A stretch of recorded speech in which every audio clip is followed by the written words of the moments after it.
আসসালামু আলাইকুম রহমতুল্লাহি ওবরকাতুহু। দিন টিভির সম্মানিত দর্শকবৃন্দ, আপনাদের সবাইকে স্বাগত জানাচ্ছি আপনাদের প্রিয় অনুষ্ঠান দিনী সমাধানে। সর্বপ্রথম আমরা আল্লাহ রব্বুল আলামিনের দরবারে শুকরিয়া আদায় করছি। আল্লাহ আমাদের সুস্থ রেখেছেন এবং আজকের এই প্রোগ্রামে উপস্থিত হওয়ার তৌফিক দিয়েছেন। প্রিয় দর্শকবৃন্দ, আপনারা যারা নিয়মিত আমাদের অনুষ্ঠান দেখেন, আপনারা জানেন অনুষ্ঠানটি আমরা সরাসরি সম্প্রচার করি ইপি ইস্যু থেকে প্রতি সোমবার এবং মঙ্গলবার ইকি টাইম রাত 8:30টায়। এবং যেটা আমরা বরাবর বলি প্রিয় দর্শকবৃন্দ, এই অনুষ্ঠানটি আমাদের সবার জন্য একটা অপরচুনিটি।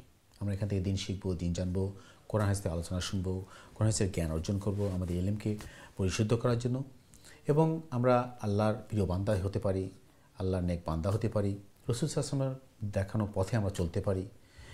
এই আমাদের উদ্দেশ্য, এই আমাদের নিয়াত। ইনশাআল্লাহ আল্লাহ আমাদের সবাই কবুল করুন, আমিন। প্রিয় দর্শকবৃন্দ, বরাবর মতো আমাদের অনুষ্ঠান করেছেন আমাদের প্রিয় মেহমান, আমাদের নিয়মিত মেহমান ইমামুল খতিব মোহতারাম হাসান ওইচই সাহেব আজকের গুরুত্বপূর্ণ আলোচনা এবং আপনাদের প্রশ্নের জবাব দেওয়ার জন্য।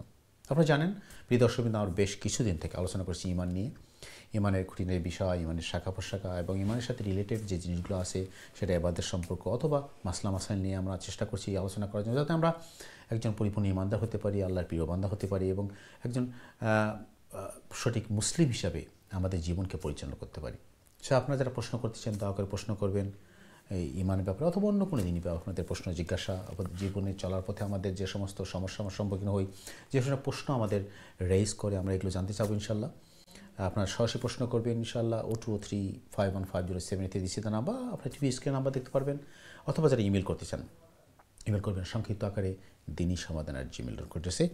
আমি বিনীত অনুরোধ করবি দর্শকবৃন্দ, আপনারা টু দি পয়েন্টে প্রশ্ন করবেন, জীবন ধর্মী প্রশ্ন করবেন, যেগুলো আমাদের জানা দরকার একান্তই, এবং আমাদের জীবন চলাপথে যে সমস্যা আমরা সম্মুখীন হই এবং আমরা দ্বিধাদ্বন্দ্বে থাকি যে কোনটা করা উচিত কোনটা করা উচিত না, এটা করা ঠিক হচ্ছে কি না, এবং এই কাজগুলো ইসলাম শরীয়ত সম্মত কি না, এগুলো আমরা জানতে চেষ্টা করব। পাশাপাশি আমরা রাসূল করিম সাল্লাল্লাহু আলাইহি ওয়াসাল্লামের জীবন থেকে আমরা আলোচনা করবো, আমাদের মোহতারামের কাছে শুনবো, জানবো। তো আমরা তার আগেই চলে যাচ্ছি আমাদের সম্মানিত মেহমানের কাছে ইনশাল্লাহ তার গুরুত্বপূর্ণ নসিহত বক্তব্য নেওয়ার জন্য। আসসালামু আলাইকুম মোহতারাম, কেমন আছেন? ওয়ালাইকুম আসসালাম, আলহামদুলিল্লাহ। জাযাকাল্লাহ খাইর মোহতারাম, আপনাকে স্বাগতম বলার মতো এবং শুকরিয়া আদায় করছি আপনি শত কাজের মধ্যে শত ব্যস্ততার মধ্যে স্টুডিও এসে আমাদেরকে খুব গুরুত্বপূর্ণ আলোচনা আমাদের শোনাচ্ছেন কোরআন হাদিস থেকে। পাশাপাশি আমরা অনেক মাসলা জানতে পারছি নিত্য নতুন, যেগুলো আমাদের জানা জরুরি, এবং অনেক জিনিস আছে যারা আমরা জানি শরীরটা জানি না। পাশাপাশি আমরা ধারাবাহিকভাবে আপনার কাছে রাসূল ইসলামের জীবন থেকে শুনতেছি, এবং আপনি গতকালকে আমাদের লোকমান হাকিমের যে ধারাবাহিক যে উপদেশ কোরআনে আল্লাহ নোট করছেন সেখান থেকে আমি আলোচনা করতে যাচ্ছেন। আমরা যদি কালকে একদম সময় পাই আলোচনা করার জন্য ইনশাআল্লাহ আমরা চেষ্টা করবো আজকে একটু যে সময় থাকে। পাশাপাশি আমাদের তাকদীরের ব্যাপারে কালকে আলোচনা শেষ করতে পারিনি, আসলে অনেকগুলো জিনিস আমাদের জানা দরকার, পাশাপাশি দর্শকদের প্রশ্ন তো আছেই। তো শুরুতেই আপনার আজকে নসিহত বক্তব্য। জাযাকাল্লাহ খাইর। বারাকাল্লাহ। আসসালামু আলাইকুম ওয়া রাহমাতুল্লাহি ওয়া বারাকাতুহু। বিসমিল্লাহি ওয়াল হামদুলিল্লাহ ওয়াস সালাতু ওয়াস সালামু আলা রাসূলিল্লাহ। আম্মা বা'দু ফাআউযু বিল্লাহি মিনাশ শাইতানির রাজীম। বিসমিল্লাহির রাহমানির রাহিম। ওয়া ওয়াসাইনাল ইনসানা বিওয়ালিদাইহি حملته أمه وهنا على وهن وفصاله في عامين أن اشكر لي ولوالديك إلي المصير وإن جاهداك على أن تشرك بي ما ليس لك به علم فلا تطعهما وصاحبهما في الدنيا معروفا واتبع سبيل من أناب إلي ثم إلي مرجعكم فأنبئكم بما كنتم تعملون. بارك الله لنا ولكم في القرآن العظيم ونفعنا وإياكم بالآيات والذكر الحكيم. رب اشرح لي صدري ويسر لي أمري واحلل عقدة من لساني يفقه قولي. اللهم صل وسلم وبارك على نبينا محمد وعلى آله وأصحابه أجمعين. আলহামদুলিল্লাহ সুম্মা আলহামদুলিল্লাহ। দিন টিভির দর্শক ভিউয়ার ভাই বোনেরা, আমরা আপনাদের প্রিয় প্রোগ্রাম দিনী সমাধান শুরু করতে যাচ্ছি। আল্লাহ সুবহানাহু তাআলার কাছে তৌফিক কামনা করছি, ওমা তৌফিক ইল্লা বিল্লাহ, আলাইহি তাওয়াক্কালতু ওয়া ইলাইহি উনীব। সম্মানিত দর্শক ভিউয়ার ভাই বোনেরা, আমরা গতকালকে আলোচনা করেছিলাম সৈয়দনা লুকমান হাকিম রাহিমাহুল্লাহ তাআলা আনহুর কথা। তো লুকমান হাকিম পৃথিবীর একজন অন্যতম ব্যক্তিত্ব ছিলেন এবং যিনি মুওয়াহিদ ছিলেন। আল্লাহ সুবহানাহু তাআলা তার নামে কোরআনে কারিমে সূরা নামকরণ করেছেন এবং তার কিছু উপদেশ কিয়ামত পর্যন্ত মানুষের জন্য আল্লাহ সুবহানাহু তাআলা রেখে দিয়েছেন। তো গতকালকের আলোচনায় ছিল লুকমান হাকিম তার সন্তানকে তিনি উপদেশ করেছিলেন যে বাবা, তুমি কখনো কোনো অবস্থাতেই আল্লাহ সুবহানাহু তাআলার সাথে শরিক করবে না এবং শিরিক করবে না। তো স্বভাবতই লুকমান হাকিম তার পরবর্তী যে নাসিহা বা উপদেশ রয়েছে সেগুলো আমাদের কাছে আসার কথা ছিল বা এটা স্বাভাবিক নিয়ম ছিল, কিন্তু সূরা লুকমানের আল্লাহ সুবহানাহু তাআলা তার এই পরবর্তী যে বিষয়টি, এখানে আল্লাহ সুবহানাহু তাআলা লুকমান হাকিমের উপদেশ শুরুমাত্র হয়েছে, মধ্যখানে আল্লাহ সুবহানাহু তাআলা তার পক্ষ থেকে উপদেশ করছেন মানব জাতিকে। তো স্বভাবতই প্রশ্ন জাগে যে লুকমান হাকিমের কথা বা তার উপদেশ শেষ না হওয়ার আগেই আল্লাহ সুবহানাহু তাআলা উপদেশ করলেন কেন? তো এ ব্যাপারে তাফসীরকাররা বলছেন যে লুকমান হাকিম যখন তার সন্তানের কাছে আল্লাহর পরিচয় তুলে ধরেছেন, তখন আল্লাহ সুবহানাহু তাআলা তার এই কাজে সন্তুষ্ট হয়ে আল্লাহ সুবহানাহু তাআলা লুকমান হাকিম সহ দুনিয়ার সমস্ত সন্তানের কাছে তার পিতামাতার পরিচয় তুলে ধরেছেন। কারণ এটা আল্লাহ সুবহানাহু তাআলার হিকমা বা কৌশল, যেহেতু আমার বান্দা লুকমান আমার পরিচয় তুলে ধরেছে, তো আমি তার কাছে তার পিতামাতার পরিচয় তুলে ধরি। তো আল্লাহ বলছেন ওয়াসাইনাল ইনসানা বিওয়ালিদাইহি, এই কথাগুলো কিন্তু সরাসরি আল্লাহ সুবহানাহু তাআলার। আর আগের কথা ছিল লুকমান হাকিমের কথাকে আল্লাহ কপি করেছিলেন, বা সামনে যেটি আসবে লুকমান হাকিমের উপদেশকে আল্লাহ কপি করবেন, এটি আল্লাহ বলতেছেন। আর আমি মানুষকে তার পিতামাতার সাথে সদ্ব্যবহারের জোর নির্দেশ দিয়েছি। হামালাতহু উম্মুহু ওয়াহনান আলা ওয়াহনিন ওয়া ফিসালুহু ফি আমাইন, তার মাতা তাকে কষ্টের পর কষ্ট করে গর্ভে ধারণ করেছে, তার দুধ ছাড়ানো 2 বছর হয়েছে, যার কারণে আমি নির্দেশ দিয়েছি তারা যেন পিতামাতার প্রতি সদয় ব্যবহার করে। কারণ তার আল্লাহ বুঝাচ্ছেন যে তার মাতা তার জন্য কষ্টের পর কষ্ট সহ্য করেছেন, কারণ তাকে গর্ভে ধারণ করেছেন এবং দুধ ছাড়াতে 2 বছর সময় লেগেছে। তো আল্লাহ বলেছেন আনিশকুরলি ওয়ালি ওয়ালিদাইক, নির্দেশ দিয়েছি আমার প্রতি ও তোমার পিতামাতার প্রতি কৃতজ্ঞ হও। ইলাইয়াল মাসির, অবশেষে আমার নিকট ফিরে আসতে হবে। তো আল্লাহ সুবহানাহু তাআলা বলছেন যে পিতামাতার নির্দেশ মানতে এবং পিতামাতার প্রতি কৃতজ্ঞ হতে। তো আমরা যখন পিতামাতার কথা মানব, এটার মধ্যে কোনো লিমিট আছে না, তারা যা বলবে তাই মানব, এই জিনিসটা আবার আল্লাহ ক্লিয়ার করে দিচ্ছেন। আল্লাহ বলতেছেন ওয়া ইন জাহাদাকা আলা আন তুশরিকা বি মা লাইসা লাকা বিহি ইলমুন ফালা তুতিউহুমা, পিতামাতা যদি তোমাকে আমার সাথে এমন বিষয়কে শরীক স্থির করতে পীড়াপিড়ি করে যার জ্ঞান তোমার নেই, তবে তুমি তাদের কথা মানবে না। অর্থাৎ শিরিক করতে যদি পিতামাতা বলে অথবা শরীয়ত বিরোধী কোনো কাজ করতে যদি পিতামাতা বলে, সেটি তুমি মানতে পারবে না।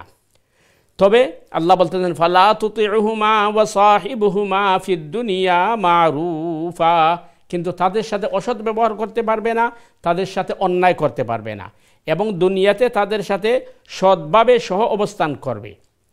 এরপরে আল্লাহ বলতেছেন ওত্তাবি সাবিলা মান আনাবা ইলাই, যেহেতু মাতা পিতা যদি শিরিক করতে বলে বা ইসলাম বিরোধী কাজ করতে বলে তা মানবে না, তাহলে আমরা মানব কাকে? আল্লাহ বলছেন যে আমার অভিমুখী হয় তার পথ অনুসরণ করবে, যেটা বলা হচ্ছে সূরা ফাতিহার মধ্যে সিরাতাল্লাযীনা আনআমতা আলাইহিম, পুরস্কৃত ব্যক্তিদেরকে অনুসরণ করবে। এক্ষেত্রে তোমার পিতামাতাকে তুমি অনুসরণ করতে পারবে না যদি তারা শিরিক করতে বলে অথবা তারা যদি গুনার কাজ করে বলে, তবে তাদের সাথে দুনিয়াবী অবস্থায় পার্থিব অবস্থায় তাদের সাথে সদ্ব্যবহার করতে হবে এবং সুন্দর ব্যবহার করতে হবে।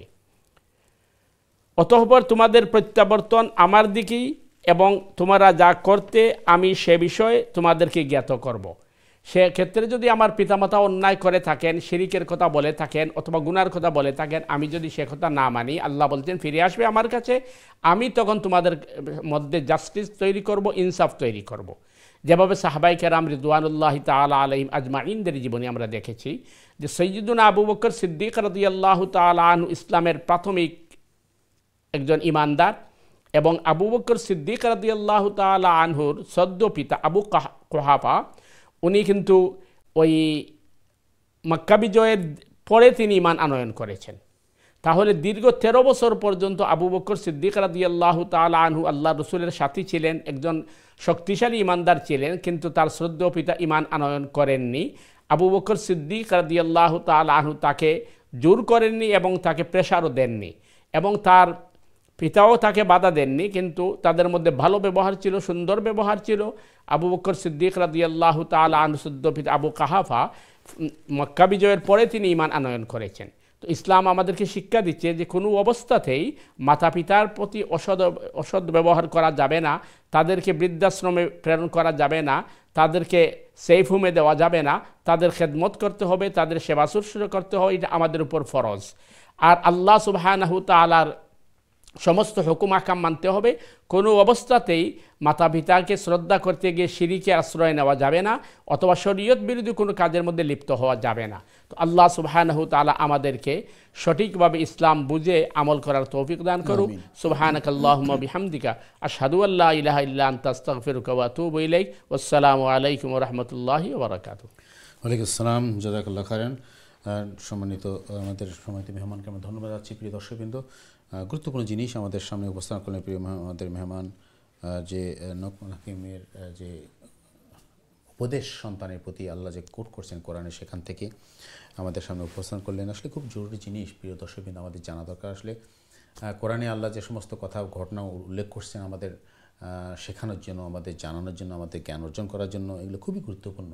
আর সত্য দুঃখজনক সত্য, আমরা কোরআন হাদিসের সাথে সম্পর্ক আমাদের খুবই কম। কোরআন হাদিস আমরা স্টাডি করি না, জানি না, এবং আমরা চেষ্টাও করি না যে কোরআন হাদিসে যে ঘটনাগুলো আল্লাহ বর্ণনা করছেন কেন করছেন, উদ্দেশ্য কী। এই কোরআন তো আমাদের জন্যই নাজিল করা হয়েছে, আমাদের শেখার জন্য, আমাদের জানার জন্য। তো আমরা যদি এটা নাই জানলাম, তাহলে আমরা কীভাবে নিজেকে মুসলিম হিসাবে নিজেকে পরিচয় দেবো আল্লাহর কাছে। আল্লাহ যদি প্রশ্ন করে যে তোমার কোরআন দিলাম তোমাকে, তোমার এত বছরের জিন্দিগি কী করলা, তোমরা কেন আমার কোরআনকে পড়াশোনা করলা না, জানলা না, কোরআন আমি কী নির্দেশনা দিলাম, কী করতে বলছি তোমাদেরকে, তোমরা জানলা না। মতো খুবই গুরুত্বপূর্ণ জিনিস মতো। আসলে দুঃখজনক হলো আমাদের যে কমিউনিটি, আমরা যে মুসলিম সে দাবি করি, আসলে সত্যিকার অর্থে আমরা নিজেকে যদি প্রশ্ন করি, আমরা মুসলিম হওয়ার জন্য যে গুণাবলী দরকার সেটিকে আমাদের মধ্যে আছে কি না, বা থাকলে কতটুকু আছে। আল্লাহ আমাদের এই কোরআনটা দিলেন কী জন্য দিলেন আমরা কি জানি, বা এর মধ্যে কী কথা আছে। আমাদের 50, 60, 70, 80 বছর, 100 বছর আল্লাহ আমার জিন্দিগি দিলেন, আমরা কি এই কোরআনটাকে পড়ে বুঝতে পারছি কোনো দিন, বা চেষ্টা করতেই পারছি, বা কোরআন আল্লাহ কী নির্দেশনা দিয়েছেন আমাদেরকে, কী জ্ঞান আমাদের দিয়েছেন আমাদেরকে জানার চেষ্টা করছি আমরা।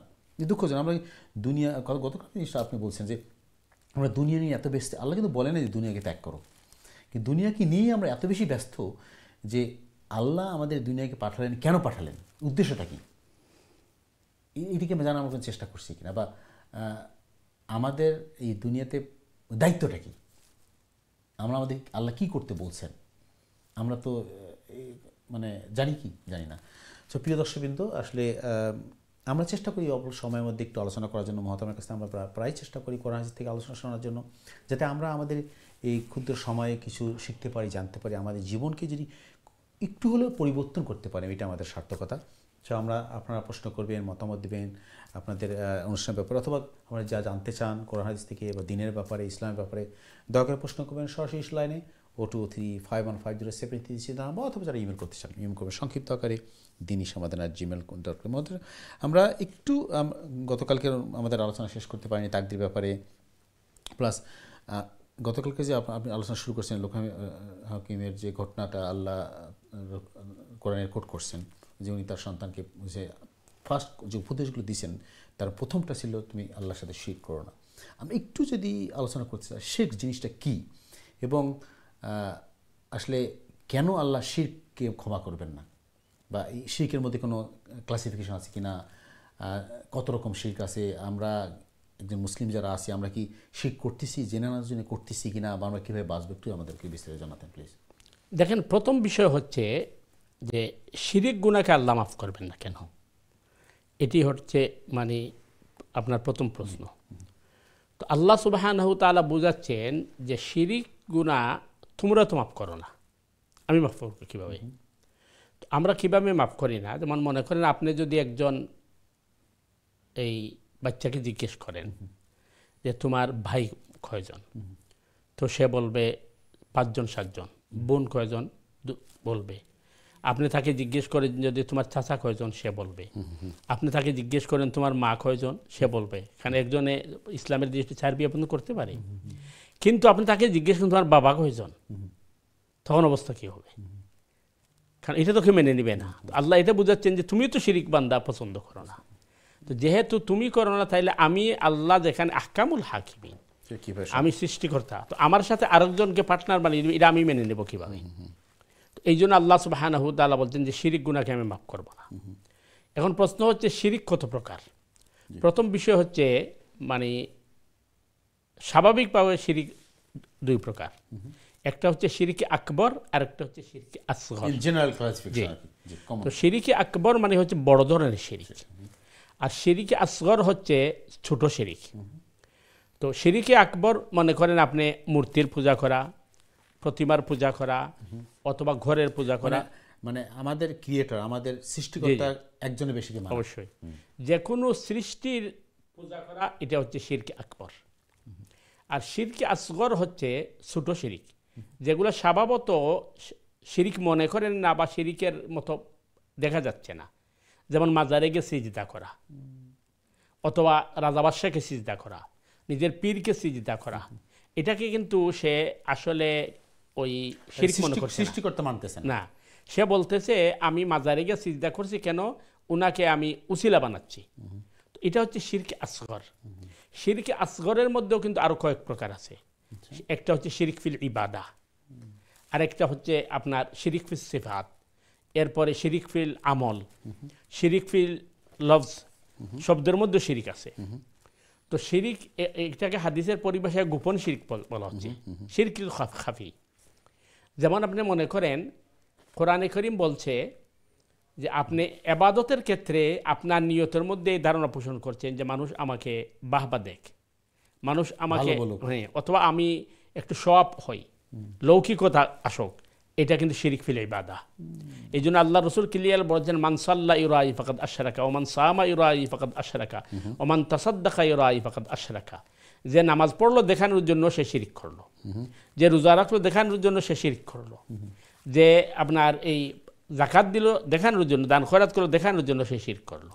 মোহতারাম, খুবই গুরুত্বপূর্ণ জিনিস আলোচনা। প্রিয় দর্শক, আপনারা শুনছেন আসলে এই যে আমরা যে আমাদের দৈনন্দিন চলার পথে যে শিখ করতেছি না, জেনে বুঝে না বুঝে, আমাদের বিস্তারিত জানা দরকার। খুব গুরুত্বপূর্ণ জিনিস, খুবই ইম্পর্টেন্ট জিনিস। প্রিয় দর্শকবৃন্দ, আপনারা আলোচনা করবো বিস্তারিতভাবে, আপনারা অনুসরণ করবেন আলোচনা করার মধ্যে অথবা মতামত দিয়ে প্রশ্ন করি ইনশাল্লাহ।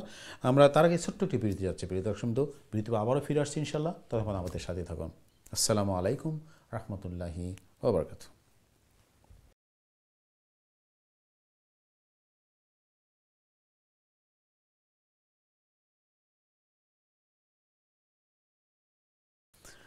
আসসালামু আলাইকুম রহমতুল্লাহি ওয়া বারাকাতুহু। দিন টিভির সময় দর্শকবৃন্দ, বিরতির পরে আবার আপনাদের স্বাগত জানাচ্ছি আপনাদের প্রিয় অনুষ্ঠান দিনী সমাধানে। যারা যেখান থেকে আমাদের অনুষ্ঠানে যোগদান করছেন আপনাদের স্বাগতম, মোবারকবাদ। প্রিয় দর্শকবৃন্দ, আজকে আমাদের অনুষ্ঠানে উপস্থিত রয়েছেন আমাদের প্রিয় মেহমান, আমাদের নিয়মিত মেহমান ইমামুল খতিব মোহতারাম মুফতি হাসান নুরী চৌধুরী সাহেব আজকের গুরুত্বপূর্ণ আলোচনা এবং আপনাদের প্রশ্নে জবাব দেওয়ার জন্য। আপনারা যারা প্রশ্ন করতে চান, মতামত দিতে চান, প্লিজ দয়া করে প্রশ্ন করবেন সরাসরি স্টুডিও লাইনে 023515073 দিয়েছি তার নাম্বার। অথবা যারা ইমেল করতে চান, ইমেল করবেন সংক্ষিপ্ত আকারে দিনী সমাধান@gmail.com অ্যাড্রেসে। প্রিয় দর্শক, আপনি জানেন আমরা আলোচনা করছি ইমান নিয়ে, এবং গতকালকে আমরা আলোচনা শুরু করছিলাম লোকমান হাকিমের যে উপদেশ তার সন্তানের প্রতি আল্লাহ কোট করছেন কোরআনে, সে ব্যাপারে। পাশাপাশি আমাদের আর কিছু টপিক আছে, গুরুত্বপূর্ণ জিনিস, তাকদীর নিয়ে আলোচনা আমরা করব। এবং মোহতারাম আমাদের সামনে আজকে গুরুত্বপূর্ণ জিনিস শুরু করছেন, আসলে আল্লাহ কেন শিরককে ক্ষমা করবেন না, এবং এই ব্যাপারে উনি আলোচনা শুরু করছেন। আমরা দর্শকদের প্রশ্নে যাব, তার একটু আমরা আলোচনা শুরু করি। মোহতারাম, আপনি বললেন যে শিরিকে অনেক প্রকারভেদ আছে, একটা শিরিক, বড় শিরিক, ছোট শিরিক, এবং আপনি আরেকটা জিনিস জানলেন শিরিক ফিল ইবাদা। আমরা যেটা অহরই করি, যে নিজেকে ভালো করার জন্য, বোঝানোর জন্য, নিজেকে শো আপ করার জন্য, নিজের ভালো মানুষ হওয়ার জন্য, দাতা হওয়ার জন্য, এই যে কাজগুলো আমরা করি, আপনি বললেন এটা শিরিক ফিল ইবাদাতের মধ্যে পড়ে। একটু যে আমাদের বিস্তারিত জানতে, তাহলে আমরা যারা মুসলিম হিসাবে দান খয়রাত করতেছি বা ইবাদতগুলো করতেছি, প্রাতিষ্ঠানিক ইবাদত যেগুলো বলি বা এইগুলো করতেছি, এগুলো কি আমরা শিরক করতেছি? দেখেন, সূরা বাকারার 264 নম্বর আয়াত আল্লাহ বলছেন, ইয়া আইয়ুহাল্লাযীনা আমানু লা তুবতিলু সাদাকাতিকুম বিল বান্নি ওয়াল আযা কাল্লাযী ইউনফিকু মালাহু রিআ আন-নাস, হে ইমানদারগণ, তোমরা তোমাদের আমল, তোমাদের দান খয়রাতকে তোমরা নষ্ট করো না এই তোমরা মানুষকে কষ্ট দিয়া। অর্থাৎ আপনি একজনকে দান খয়রাত করেছেন, দান খয়রাত এই আশায় করছেন যে এই মানুষটা আমাকে প্রশংসা করবে, বা আমি যখন তাকে কোনো কথা বলবো আমার ডাকে সে সাড়া দেবে। আপনি তাকে ব্যবহার করতে চাইছেন এটার বিনিময়ে, কিন্তু সময় মতো সে আপনার কথা সাড়া দেয় নাই, অথবা তাকে আপনি মনে করেন মাঝে মধ্যে দুইবার চাওয়ার পরে আপনি তাকে খোটা দিচ্ছেন, এত পয়সা দিলাম তো করলে কি, তোকে আমি বারবার পয়সা দিই ইত্যাদি। তো আল্লাহ বলতেন এইটা করলে তোমার আমল তুমি বরবাদ করবে। কাল্লাযী ইউনফিকু মালাহু রিআ আন-নাস, যেভাবে মানুষ দেখানোর জন্য, লৌকিকতার জন্য, সোয়াব করার জন্য যেভাবে দান খয়রাত করে, তার দান খয়রাতকে বরবাদ করে। তো এটি হচ্ছে মানে আপনার শিরিক ফিল ইবাদা, যে আসলে সে দান খয়রাতটা করছে তার জন্য, আল্লাহর জন্য নয়। এই জন্য গতকালকে আমরা আলোচনা করেছি, হাদিসের মধ্যে আসছে যে জাহান্নাম উদ্বোধন করা হবে একজন শহীদকে দিয়া, জাহান্নাম উদ্বোধন করা হবে একজন আলিমকে দিয়া, জাহান্নাম উদ্বোধন করা হবে একজন দায়ীকে দিয়ে, জাহান্নাম উদ্বোধন করা হবে একজন মুজাহিদকে দিয়ে। কারণ মানুষকে তো আপনার বোকা বানানো যায়, কিন্তু আল্লাহকে তো ঠকানো সম্ভব নয়। হাসরের মাঠে যখন বলবে যে আল্লাহ আমি তো আমার জান প্রাণ সব দিয়েছি দিনের জন্য, আল্লাহ বলবেন তুমি দিনের জন্য দেও নাই, তুমি তো দিয়েছ তুমি বাহবা পাওয়ার জন্য। এর প্রুফ আল্লাহ উপস্থাপন করবেন। তো এই জন্য মানে আপনার এবাদতের ক্ষেত্রে সব করা, লৌকিকতা অথবা নিজে বাহবা পাওয়ার জন্য করা, এটা কিন্তু শিরিক। আর দ্বিতীয় জিনিস হচ্ছে আমরা ওই যে আলোচনা যেটা করছি, নিয়ত এটাকেই বলে যে আমি যে এবাদত করব এটা শুধুমাত্র আল্লাহর জন্য করব। মানে আমার নিয়তের মধ্যে জিনিসটা প্রকাশ হবে যে আসলে আমি কি করতেছি, আসলে যদি শিরক করতেছি না আল্লাহর সন্তুষ্টি করতেছি, আমি শুধুমাত্র আল্লাহর জন্য ইবাদত করতে, এটাকে ক্লিয়ার করা হবে।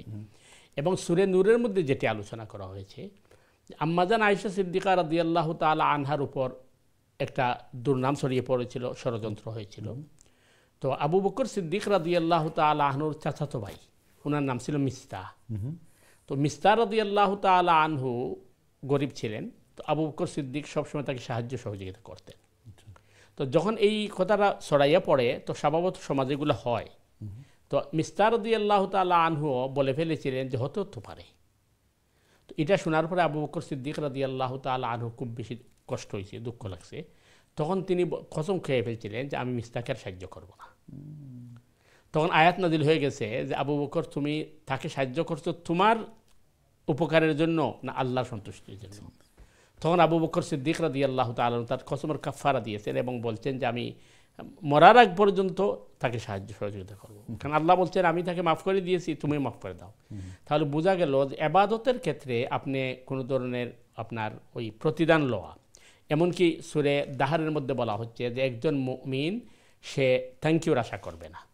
যদিও হাদিসে আসছে যে আমাকে যদি আপনি কোনো কিছু দেন অথবা আমার সাথে ভালো ব্যবহার করেন, আমি আপনার শুকরিয়া আদায় করব, এটা সুন্নাহ। কিন্তু আপনি কিন্তু এটা আশা করবেন না, এটা একজন মুমিন কিছু পাওয়ার জন্য কিছু করা যাবে না, বদলা পাওয়ার জন্য কিছু করতে পারবেন না। যদিও আমরা এটা করে থাকি, যে মনে করেন আলিম ওলামাকে দাওয়াত দিলাম, দাওয়াত দেওয়ার পরে খাওয়াইলাম, খাওয়ানোর পরে বললাম যে এটা দোয়া করে ফেলেন, বুঝছেন? তাহলে বোঝা গেল বিনিময়ে আপনি নিচ্ছেন। তো এই জন্য প্রত্যেকটা মানে ইবাদতের ক্ষেত্রে থাকতে হবে খালিস লিওয়াজহিল্লাহ, শুধুমাত্র আল্লাহর জন্য, এখানে অন্য কোনো উদ্দেশ্য নয়। আর যদি এটার অন্য কোনো উদ্দেশ্য থাকে তাহলে এটা শিরকের পর্যায়ে চলে যায়। মানে অথবা মনে করেন আপনি নামাজ শুরু করছেন, একা নফল নামাজ, এর মধ্যে দরজায় কেউ নক করছে, আপনি সিজদার লম্বা করে দিচ্ছেন, উনি দেখে আমি নামাজে আছি, শেষ পর্ব ফিরে আসবো ইনশাআল্লাহ। খুব গুরুত্বপূর্ণ জিনিস, ইন্টারেস্টিং জিনিস আমরা জানছি। প্রিয় দর্শক, আপনারা অংশগ্রহণ করবেন, মতামত দিন, প্রশ্ন করি ইনশাআল্লাহ। চলে আসছে আমাদের দর্শকের কাছে, দেখি ক্যাসেল লাইনে। সম্মানিত দর্শক, আসসালামু আলাইকুম, আপনাকে স্বাগত আমাদের অনুষ্ঠানে। আপনার প্রশ্ন করুন প্লিজ। কেমন আছেন? ওয়ালাইকুম সালাম, হ্যাঁ ভালো আছি, আপনি কেমন আছেন? ভালো আছি ভাইয়া। আমি বলতাম যে স্যারে খুব সুন্দর সুন্দর কথা কইছে, গতকালকেও আজকেও কয়রা। আমি ওখান কইতাম চাই কুরআন মজিদ তো সারা ওহি, এটা একটা ধর্মীয় কিতাব, লাস্ট রিলিজন বুক। এর মধ্যে যেন তিরমিজি আছে, ওজিফা আছে, বা অন্যান্য যেন বুখারী শরীফের হাদিস আছে, আমি স্যাররে প্রশ্ন রাখতাম স্যার, এটাও কি আল্লাহ তাআলার কাছ থেকে ওহী নাযিল হইছে? কারণ কুরআন শরীফ হইলো এটা হইলো আমরা প্রেরণার। জি, বুঝতে পারছি আপনার প্রশ্ন বুঝতে পারছি হাজী সাহেব, খুব সুন্দর প্রশ্ন করেছেন, আপনি একজন জ্ঞানী মানুষ, খুব গুরুত্বপূর্ণ প্রশ্ন মতো যে কোরআন তো আল্লাহর ওহী সরাসরি বিজির মধ্যে আসে, কিন্তু এই যে আমাদের হাদিসগুলো আছে, সে বুখারী শরীফের হাদিস অথবা তিরমিজি যে কথাগুলো আছে, এগুলো কি আল্লাহর ওহী কিনা?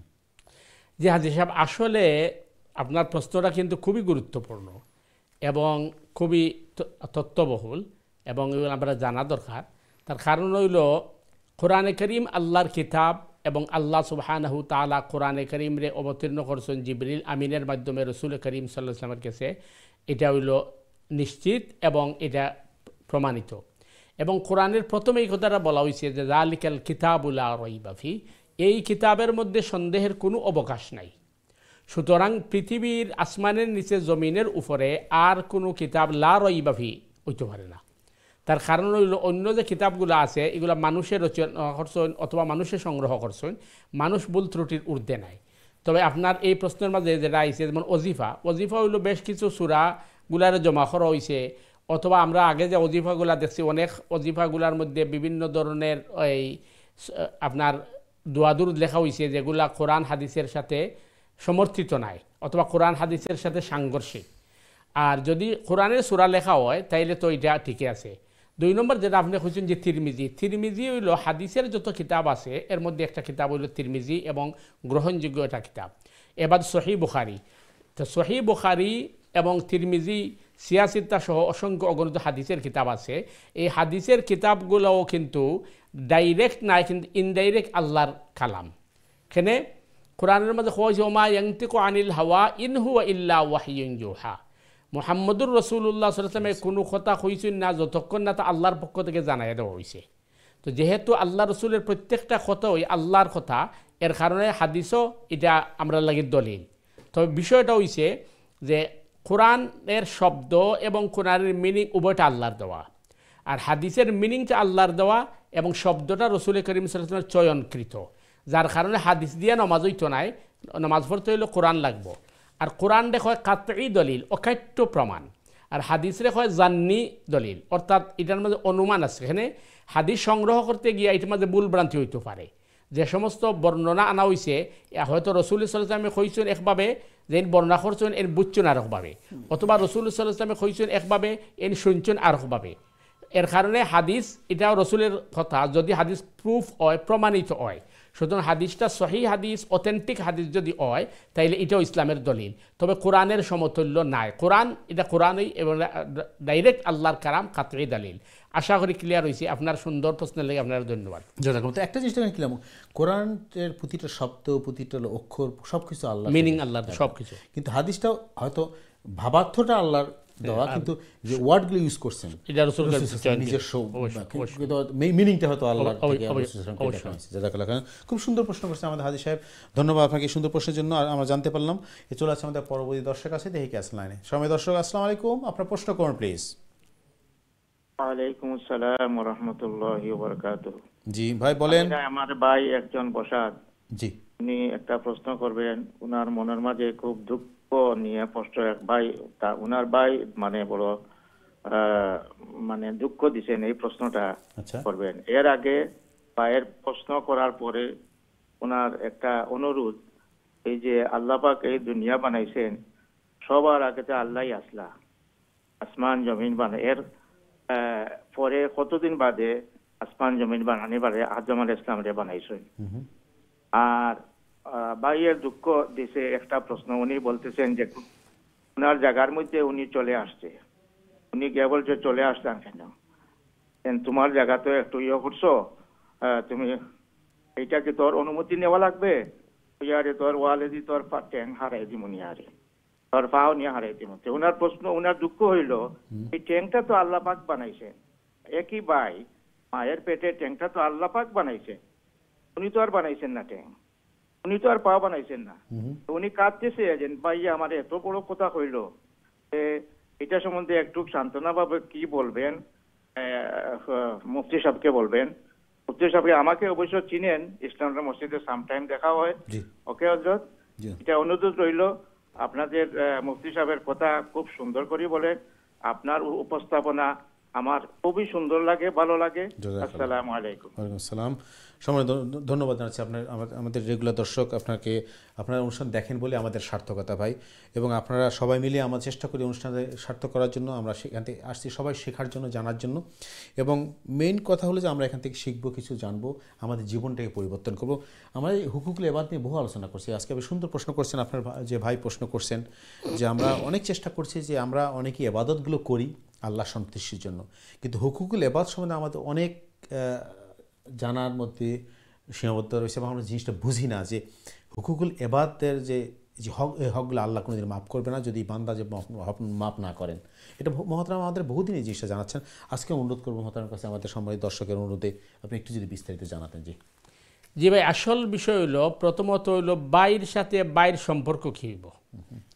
তো সৈয়দুনা মুসা আলা নবীন আলাইহিস সালাম আল্লাহ সুবহানাহু তাআলার কাছে দোয়া করছিল, হারুন আখিশতুদবি আজরি, আল্লাহ আমার ভাই হারুন রে তুমি আমার প্রতিনিধি বানাও, আমার সহযোগী বানাও। তাইলে বোঝা যায় বাই বাইয়ের প্রতি সদয় হইবা, বাই বাইয়ের প্রতি ভালো ব্যবহার করবা, এবং এটাই মানে ইসলামের শিক্ষা যে বাই একই বাপের সন্তান বা কি মার সন্তান, যার ব্লাড বা যার রক্ত সমান সমান। তো এই হিসাবে বাই বাইয়ের প্রতি ভালো ব্যবহার করবা, এবং এটা হইল ইসলামের শিক্ষা। কিন্তু দুর্ভাগ্যজনক হলো সত্য যে আমরা বিজ্ঞ প্রেজেন্টারে কইছেন যে দুনিয়ার সম্পত্তির কারণে, যে সম্পত্তি আমরা খবর হলে দিতাম নাই, কিন্তু এই সম্পত্তির কারণে আমরা বাইর সাথে দুর্ব্যবহার করি, যেটা আপনি কইছেন যে বাইয়ে তার জায়গা দখল করে দিয়েছেন। এরপরে তাই যখন বাইরে কইছেন যে তুমি আমার জায়গা দখল করে দিছো, তখন বাইয়ে কইছেন আমার ঠ্যাং মুখে দিয়ে ঢুকাই দিব, এই অসভ্য কথাগুলা কইছেন। এটা তো হইল ভয়াবহ জুলুম। আর কোরআন হাদিসের পরিভাষায় দুনিয়াতে যে কোনো ধর্ম, যে কোনো বর্ণ, যে কোনো মতবাদের মানুষের বসবাসের অধিকার আছে, জালিমের বসবাসের অধিকার নাই।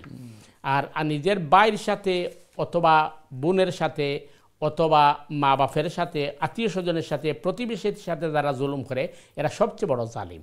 তো এই কাজটা মানে খুবই গর্হিত কাজ হয়েছে। তো আসলে ভাই বিষয়টা হইল যে আমরা তো কোর্ট লইয়া বইছি না, আমরা বিচারের রায় দিতে পারতাম নাই। তো আমরা বাইরে কইমু এই কথা যে আপনি যারা হয়তো এরিয়ার মাঝে মুরব্বী থাকুন অথবা বাংলাদেশের আইন আছে, আইনের আসলে নিতে পারবা। আর বাকি হইলে আল্লাহ সুবহানাহু তাআলা আপনি সাহায্য কামনা করুকা যে আল্লাহ আমি তো এইভাবে জুলুমের শিকার হয়েছি। এবং হাদিসও আইসে মজলুমের দোয়া আর আল্লাহর মধ্যে কোনো পার্টিশন থাকে না, দোয়া আল্লাহ কবুল করেন। বদদোয়া দিবা না, আপনি আপনার যে প্রাপ্য আল্লাহর কাছে চাউকা যে আল্লাহ আমি যেহেতু জুলুমের শিকার হয়েছি, আমি তোমার হাওয়ালা হইলাম, আল্লাহ সাহায্য করবা অবশ্যই। তো আমরা এই বাইর লাগি বা যারা মজলুম দুনিয়ার আছেন তারার লাগে আমরা দোয়া করি আল্লাহ মজলুম হলে হেফাজত করুকা। 2 নম্বর যে বিষয়টা কইছেন যে আল্লাহ সুবহানাহু তাআলা এই দুনিয়া সৃষ্টি করার কতদিন বাদে আদম আলাইহিস সালাম রে আল্লাহ সৃষ্টি করছেন। তো এই বিষয়টা কিন্তু কোরআন হাদিসের মাঝে ক্লিয়ার হইছে না। এটা মানে কত হাজার হাজার বছর গেছে। কারণ হইল আমরা দুনিয়ার টাইম টেবিল বা হিসাব আর আল্লাহ সুবহানাহু তাআলার হিসাব এর সমান নাই। কারণ আল্লাহ সুবহানাহু তাআলা সময়, টাইম, স্পেস সব কিছুর ঊর্ধ্বে। আল্লাহ সুবহানাহু তাআলা সৃষ্টি জগতের কোনো বিষয়ের সাথে আল্লাহর কোনো সম্পর্ক নাই। কারণ কোরআনে কইছে লাইসা কামিসলিহি শাইআ, আল্লাহর কোনো এক্সাম্পল নাই, আল্লাহ আল্লাহই। সুতরাং আল্লাহ সুবহানাহু তাআলা এই আসমান, জমিন, পাহাড়, পর্বত এক কথা সৃষ্টি জগতের সৃষ্টি করার কত হাজার পরে আদম আলাইহিস সালামের সৃষ্টি করেছেন আল্লাহ বালা জানেন। তবে যতটুকু আমরা কোরআন হাদিস থেকে পাই যে আদম আলাইহিস সালাম রে দুনিয়াত প্রেরণ করার আগে জিন জাতি দুনিয়ার আবাদ করছিল। তো জিন জাতি কত হাজার বছর আসিল আল্লাহ বালা জানেন। জিন জাতির আগেও আরও কোনো জাতি আসিল কিনা এটাও আল্লাহ বালা জানেন। সুতরাং এটা একুরেট হওয়া যাইত না যে কত হাজার বছর বাদে আদম আলাইহিস সালাম সৃষ্টি করছেন। আল্লাহ সুবহানাহু তাআলা আমরা বুঝার তৌফিক দান করুন। আল্লাহু আলাম। আমি জাযাকাল্লাহ খাইরান। আমরা বিস্তারিত আলোচনা করলাম ভাই, আশা করি আপনার প্রশ্নের আমরা জবাব পেয়ে গেছেন। আমরা সময় থেকে অনুষ্ঠানে আমরা চেষ্টা করবো একটু আলোচনা করার জন্য ইন জেনারেল হুকুকুল ইবাদ নিয়ে।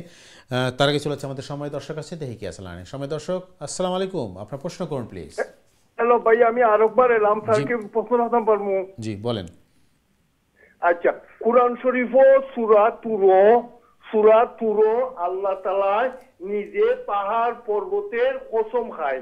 তা আমি ওখান কইতাম চাই যদি কোনো মানুষে মিথ্যা মাতে তারে মরার কসম দিন না জানো, তারে কোন জানো তার সোল ফিনিশ হইব। এখানে ঈসা নবীরে আল্লাহ তাআলা কইছেন একটা বার। জি জি সূরা তুর নিয়ে। জি হাজি সাহেব, সুন্দর সুন্দর মানে বিষয় আপনি লই আইছেন। প্রথম বিষয় হইল যে আল্লাহ সুবহানাহু তাআলা সূরা তুরের মাঝে তুর ওয়া কিতাবিম মাসতুর, এইভাবে আল্লাহ সুবহানাহু তাআলা কোরআনে কারীমের মধ্যে সূর্যের কসম খাইছেন, দিনের কসম খাইছেন, রাত্রের কসম খাইছেন। কসমের মাসআলা হইল আমরার লাগি কসম খাওয়া ইবাদত নাই, সুতরাং কসম না খাওয়া উত্তম। আর আল্লাহ ছাড়া গায়রুল্লাহর কসম খাওয়া শিরিক, গায়রুল্লাহর নামে কোনো কসম খাওয়া যাইতো নাই। আর আল্লাহ সুবহানাহু তাআলা কইছেন কেউ যদি এমনিই কসম খায়, অর্থাৎ মিনিংলেস কসম খাইছে, তাইলে এই মিনিংলেসে কসমের কোনো কাফারা নাই। আর যদি হে আল্লাহর নামে কসম খায় আর খাম না করে, তাইলে কফারা দিতে হইব। আর আল্লাহ সুবহানাহু তাআলা যেন খালিক মালিক, আল্লাহ সুবহানাহু তাআলা যে কোনো জিনিসের কসম খাইতে পারেন এবং আল্লাহ কসম খাইয়া এই বিষয়ের গুরুত্ব বুঝাইছেন। কিন্তু মানুষের লাগি আল্লাহর ছাড়া, আল্লাহর জাতি নাম, আল্লাহর সিফতি নাম ছাড়া অন্য কোনো জিনিসের কসম খাওয়া এটা জায়েজ না, এটা শিরিক। আল্লাহ তাআলা আমরা বুঝার তৌফিক দান করুন। জাযাকাল্লাহ খাইর, খুব গুরুত্বপূর্ণ প্রশ্ন ছিল, ধন্যবাদ আপনাকে জানাচ্ছি। আবার চলে যাচ্ছে আমাদের পরবর্তী দর্শক আছে। সময় দর্শক, আসসালামু আলাইকুম, আপনার প্রশ্ন করুন প্লিজ। আসসালামু আলাইকুম। ওয়ালাইকুম আসসালাম ওয়া রাহমাতুল্লাহ। জি আপনি কেমন আছেন? ভালো, আপনারা ভালো আছেন? আলহামদুলিল্লাহ। জি আপনার কি প্রশ্ন বলেন মুরব্বী? আমার একটা প্রশ্ন রে বাজিও। জি কখন তো মুগরিবের আজান হই যায় 4টা 10। বুঝছেন? জি জি বুঝছি। জি তো এখন আমি 4টা 10 আজান হয়, আর আমি যেমন 4টা 25 যাই আমার নাতি নানার, তো ওটাই স্কুল তুলি। তো এখন 4টা 10 আজান যেন আজানের লগে লগে আমি নামাজ পড়তে পারি, ওখানটা আমি জানতাম। আজানের লগে নামাজ পড়তে পারবেন কিনা? জি আজানের লগে লগে নামাজ পড়তে পারবা কিনা এটা জানতে চাইরা? ওখানটা জি। আচ্ছা জি বুঝছি ঠিক আছে। আমার কইবে। আচ্ছা ইনশাআল্লাহ, জাযাকাল্লাহ খাইরান। আপনি মুরব্বী মনে কষ্ট করে ফোন করেছেন, ধন্যবাদ।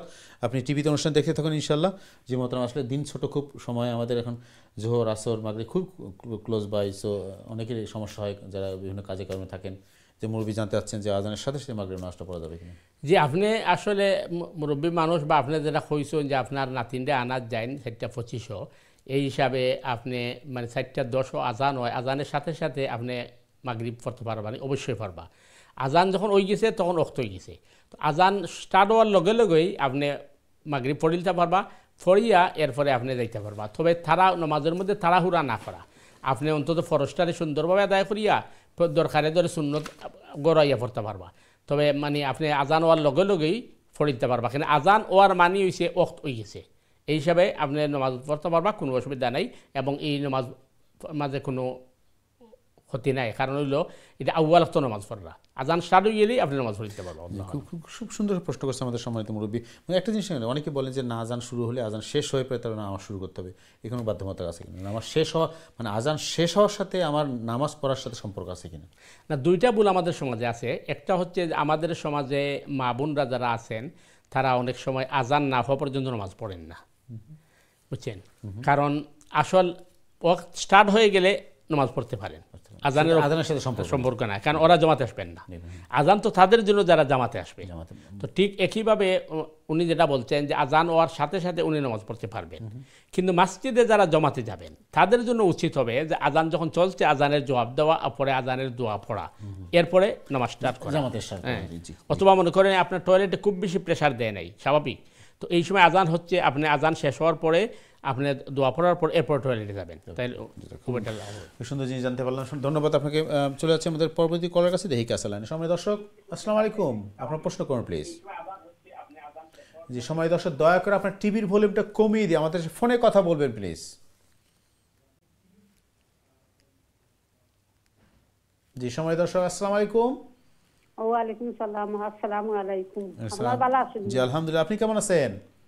আলহামদুলিল্লাহ। আমার হইলো দুইটা প্রশ্ন। জি বলেন। আমরা যখন ফজরের ওয়াক্ত নামাজ পড়তাম, কোনদিন আমরা সাতটা উঠে তাহাজ্জুদ পড়িয়া বাদে বাড় চাইয়া কি ফজর পড়ি আমরা পড়ি, আর এখন এখন সময় হইলে 6টার সময় এখন দিন উঠিয়া পড়ি, এত সময় আমি তাহিয়াতুল ওযুর সুন্নাত 2 রাকাত পড়তাম পারবো ফজরের ওয়াক্ত 6টার সময়, বা যে কোনো সময় আসরের ওয়াক্ত নামাজ হামাইলো বাদে আমি তাহিয়াতুল ওযু পড়িয়া নামাজ, খালি মাগরিবের ওয়াক্ত পড়া যায় না, আমি কাজে জানি এই 3টাই রক্ত পড়তাম পারবো, যদি কারণ নামাজের রক্ত হয়ে গেছে নামাজ পড়তাম তাহিয়াতুল ওযুর সুন্নাত 2 রাকাত পড়তাম পারবো।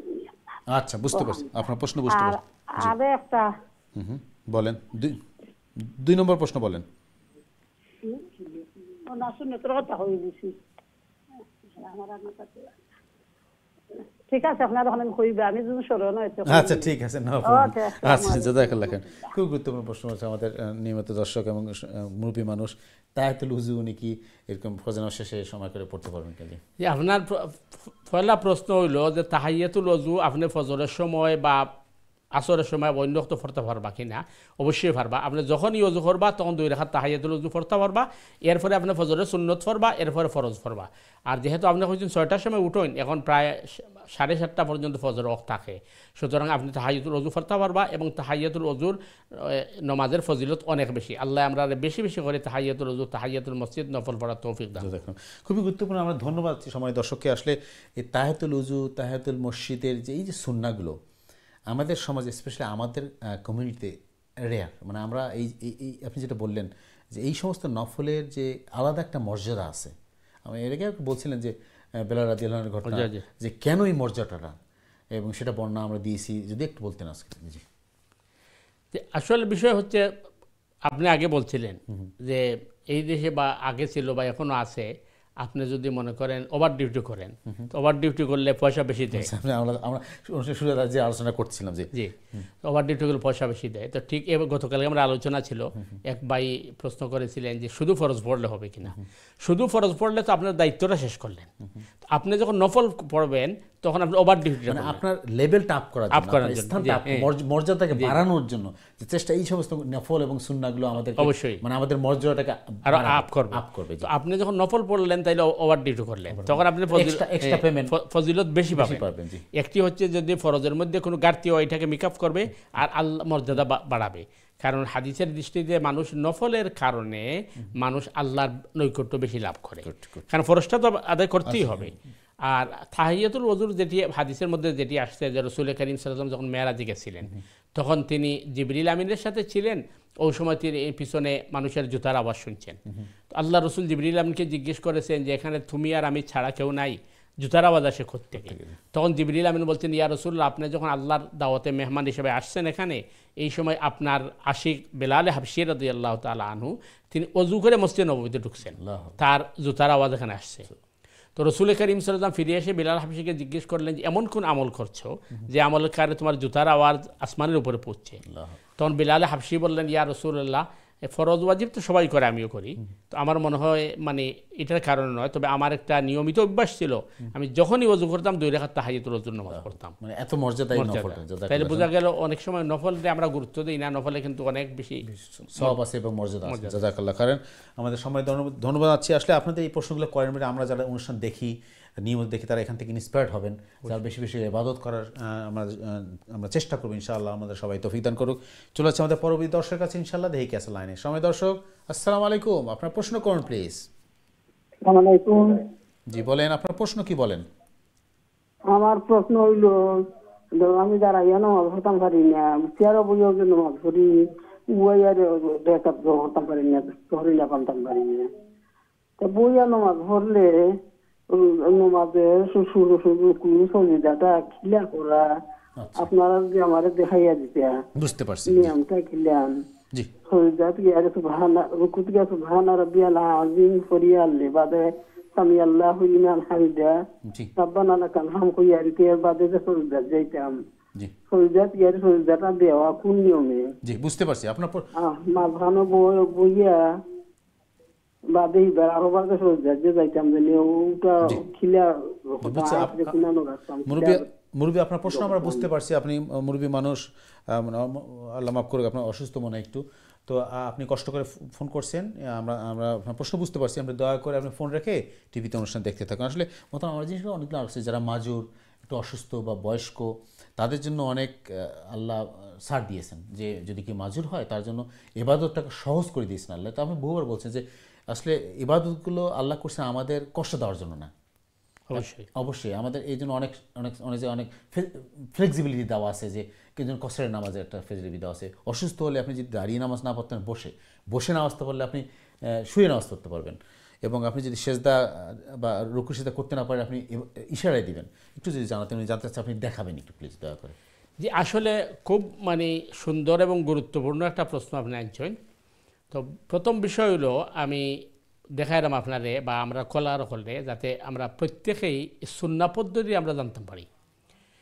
কেউ যদি বইয়া নামাজ পড়েন তাইলে আপনি তো সুন্নত ফরুকা অথবা ফরজ ফরুকা আপনি নামাজের নিয়ত করলা, এরপরে আত উঠাইলে আপনি কান পর্যন্ত যেভাবে আমরা নামাজে উঠাই আল্লাহু আকবার হয়ে আত বানলা, বান্দার বাদে বইয়া আপনি সুরে ফাতিহা এবং সূরা পড়লা। সূরা পড়ার বাদে একটা জিনিস লক্ষ্য রাখতে হইব আমরা, যে অনেক সময় রুকু দিবার সময় অনেকে এইভাবে নতইয়া রুকু দেয়, এটা রাইট নাই। এটা রাইট নাই ও কারণে, যেমন যদি ফরজ নামাজও আমরা যাই ইমাম সাহেব রুকুত গেলে কি রুকু ফাইলিলে রাখাত ফাইলাও হয়েছে, তাইলে বোঝা গেল রুকুইটা রাখাতের অধীনে, এটা সিজদার অধীনে নাই। আমরা যদি বেশি উন্দ হয়ে যাই তাইলে আমরা সিজদার কাছাকাছি গেলাম কি, এটা রুকুরে আমরা বেশি কি করিলাম। তো রুকুর ক্ষেত্রে আল্লাহু আকবার হইয়া মাথার উন্দা করিয়া নিয়ত করবা আপনি রুকুর, আর ওই সময় সুবহান রব্বিয়াল আজিম সুবহান রব্বিয়াল আজিম সুবহান রব্বিয়াল আজিম 3 বার পড়লা। এরপর মাথারে সোজা করবা সামি আল্লাহু লিমান হামিদা রব্বানা লাকাল হামদ, যেভাবে আমরা দাঁড়াইয়া নামাজ পড়ি। তো এইভাবে আপনি কী করবা, এরপরে আপনি এই তাহমিদ করার বাদে আপনি এখন সজদা দিতা, সজদার সময় আপনি যতটুকু পারেন নতইবা আর নিয়ত করবা সজদার, মাথা উন্দা করিয়া সুবহান রব্বিয়াল আলা সুবহান রব্বিয়াল আলা সুবহান রব্বিয়াল আলা, এরপরে সুজা হইলা আল্লাহু আকবার হইয়া, এরপরে আল্লাহুম্মা গফিরলি ওয়ারহামনি ওয়াহদিনি ওয়াআফিনি ওয়ারজুকনি ওয়াজবুরনি ওয়ারফানি পড়বা। ফরি আবার আল্লাহু আকবার হইয়া যাইবা নিয়ত করবা সজদার, তো আবার গিয়ে সুবহান রব্বিয়াল আলা সুবহান রব্বিয়াল আলা সুবহান রব্বিয়াল আলা, আবার আল্লাহু আকবার হয়ে সোজা হইবা। তো মূল বিষয়টা হইল রুকুর ক্ষেত্রে অতটুক যাইতা না, রুকুর ক্ষেত্রে মাথার একটু নত করিয়া নিয়ত করবা রুকুর, আর রুকুর তসবিহ পড়বা, এরপর মাথা সোজা করিয়া সামি আল্লাহু লিমান হামিদা রব্বানা লাকাল হামদ কইবা। কিন্তু আমরার মাঝে ভুল যেটা হয়, অনেকে রুকু করতে গিয়ে বেশি নত হয়ে যায়, এটা ঠিক নাই। নাম্বার 2 হইল অনেকে সামনে বালিশ বা টুল রাখেন সজদার লাগে, এটাও ঠিক নাই। অনেকে আবার দেখা যায় সজদা দিবার সময় আতের উপরে আতরেওয়ালা দিয়া সজদা দেন, এটাও নিষেধ। কারণ রসুল করিম সাল্লাল্লাহু এইভাবে শিখাইছেন না, আল্লাহ রসুল সাল্লাল্লাহু আলাইহি ওয়াসাল্লাম ইশারা করা আর নিয়ত করা। সুতরাং রুকুর সময় মাথার একটু নত করবা আর নিয়ত করবা রুকুর, আর রুকুর তসবিহ পড়বা, আর এরপরে সামি আল্লাহু লিমান হামিদা হয়ে মাথারে সোজা করবা করিয়া রব্বানা লাকাল হামদ, এরপরে আল্লাহু আকবার হয়ে সিজদা দিবা যতটুকু উন্দাওয়া যায়, আর সজদা তসবিহ পড়বা, এরপরে আবার আল্লাহু আকবার হয়ে উঠবা, উঠিয়া মধ্যখানো এই যে দোয়া পড়ই আল্লাহুম্মা গফিরলি আরও বেশি বাড়লে আরও পড়লা, এরপরে দ্বিতীয় সজদা করবা। আশা করি ক্লিয়ার হয়েছে। এর বাদেও যদি আর কনফিউজ থাকে তাই আবার আইন জানো ইনশাল্লাহ। তবে এই জিনিসটা আমরা বোঝা দরকার, আমি আগেই কইছি যে আপনি যদি জামাতে যান ইমাম সাহেবের রুকুত পাইলে আপনি রাখাত পাই দিছেন, এতে বোঝা গেল রুকুর সম্পর্ক রাখাতের সাথে সিজদার সাথে নাই, যার কারণে অনেকে বইয়া নামাজ পড়ার সময় বেশি রুকুর সময় উন্দ হয়ে যায়, এটা মানে সুন্নার পরিপন্থী হয়ে যায়, কারণ এটা সিজদার কাছাকাছি যায়। আশা করি ক্লিয়ার ইনশাআল্লাহ। জাযাকাল্লাহ। আমরা চেষ্টা করছি বিস্তারিত আলোচনা করার জন্য, আপনার আশা করি আপনি বুঝতে পারছেন ইনশাআল্লাহ। এরপরে যদি সমস্যা হয় আপনি আবারও আসবেন ইনশাআল্লাহ, আমরা চেষ্টা করার আলোচনা করার জন্য। সুপ্রিয় দর্শকবৃন্দ, আপনাদের কাছে আপনাদের প্রিয় অনুষ্ঠান দিনী সমাধান, আপনাদের প্রশ্ন জিজ্ঞাসা মতামত নিয়ে আমাদের অনুষ্ঠান। আমরা ছোট্ট একটি বিরতি যাচ্ছি, বিরতি আবারও ফিরে আসবো ইনশাআল্লাহ। ততক্ষণ আমাদের সাথে থাকুন। আসসালামু আলাইকুম রহমতুল্লাহি ওয়া বারাকাতুহু।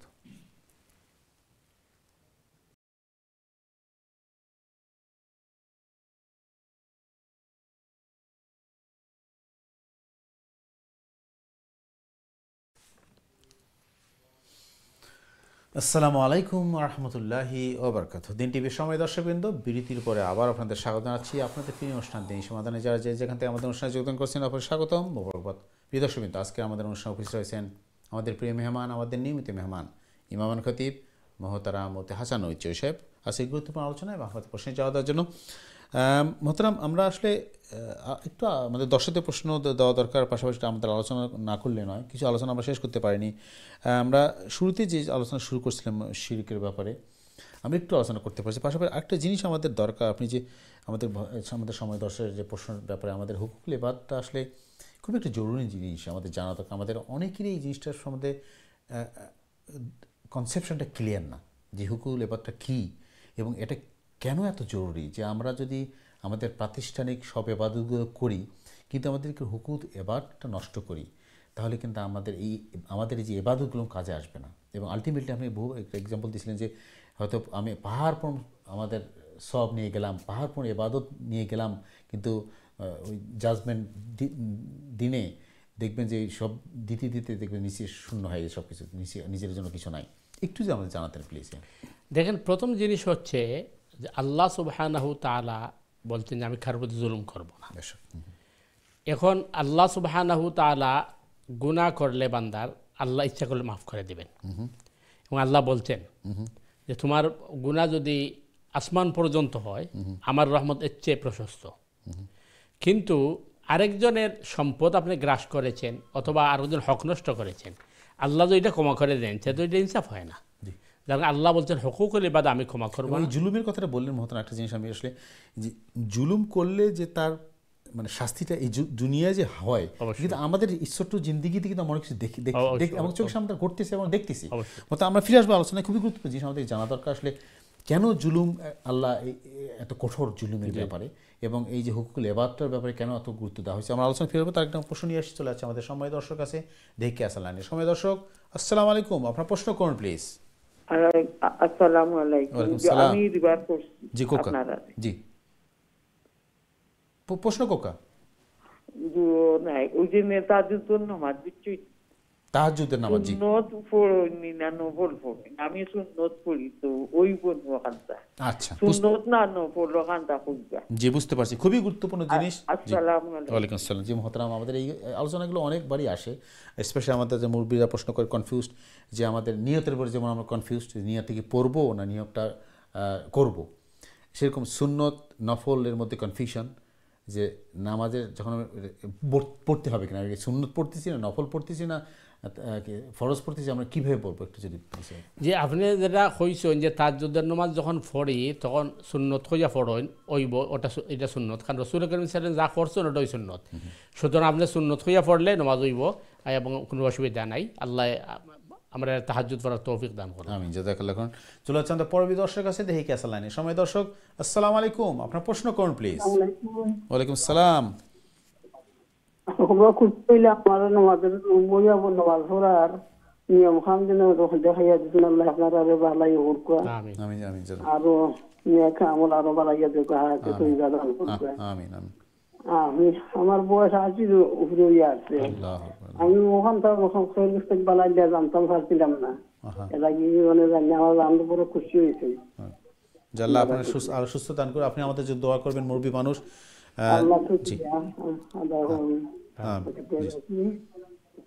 ওয়ালাইকুম আসসালাম, জাযাকাল্লাহ। জি যে আমরা ধন্যবাদ জানাচ্ছি আমাদের সম্মানিত মুরব্বী মানুষ, অনেক কষ্ট করে ফোন করছেন এবং এটা আমাদের সার্থকতা যে আমরা এই অনুষ্ঠান থেকে কিছু জিনিস হলো আমাদের মেসেজটা পৌঁছতে পারছি আপনাদের কাছে, যে আমরা নিজেরও উপকৃত হব এবং আপনারা যারা অনুষ্ঠান দেখছেন সবাই উপকৃত হবে। একটু আমাদের উদ্দেশ্য আল্লাহকে সন্তুষ্টি করা এবং আমরা সবাই মিলে যেন জিনিসগুলো শিখতে পারি সঠিক সোর্স থেকে। মহতরম আমাদের কষ্ট করে সময় দেন আমাদের এই শেখার জন্য কোরআন হাদিস থেকে, যেন আমরা সবাই উপকৃত হই ইনশাআল্লাহ।